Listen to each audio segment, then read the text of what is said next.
5 често срещани грешки при полагане на безшевна полиуретанова хидроизолация и защо не искаш да направиш нито една от тях. Първо, подценяване на ситуацията с влагата. Ето обект, на който виждаме бунар, което означава, че влага има. То е видимо от състоянието на бетона, в който има дори зелен мъх. Ето обект, на който замазката плуваше във вода, тъй като тя системно е пропускала, защото беше в много лошо състояние, с много процепи, а не просто пукнатини. Ето и обект, на който влагата също е подценена и вече има мехури. Преди започване на работа трябва да сме сигурни, че няма да има влага отдолу, която да компрометира полиуретана.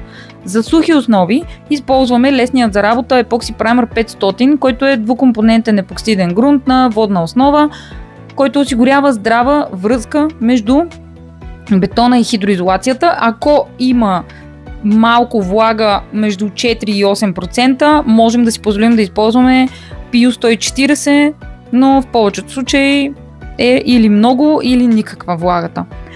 Второ, полагане твърде тънко. Някои работят толкова икономично, че накрая им остава материал, който предварително е изчислен колко точно да бъде за тази квадратура, което означава, че те не са достигнали нужното количество. Това води до тънки участъци, слаба покривност и кратък живот на системата. Трето, полагане твърде дебело. Когато нанесеш прекалено дебел слой наведнъж, продуктът няма как да изсъхне равномерно. Задържа се влага, образуват се балони, а с времето и пукнатини.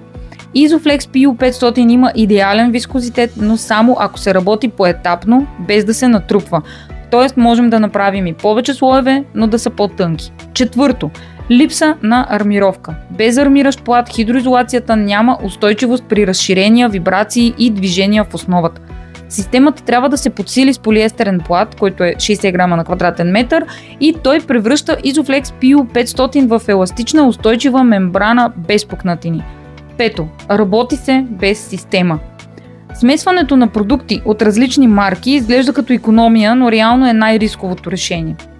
Обикновено трябва да работим по изградена вече система, за да постигнем необходимия желания резултат и съответно желаната гаранция. Изомат има цялостна система. Грунт, хидроизолация, армиране и защитен износоустойчив слой. Те са съвместими, тествани и устойчиви. Полиуретановата хидроизолация е като застраховка. Работи само когато си я направил правилно. Не пести отстъпки и работи в система. А всичко нужно е в etiremeister.com.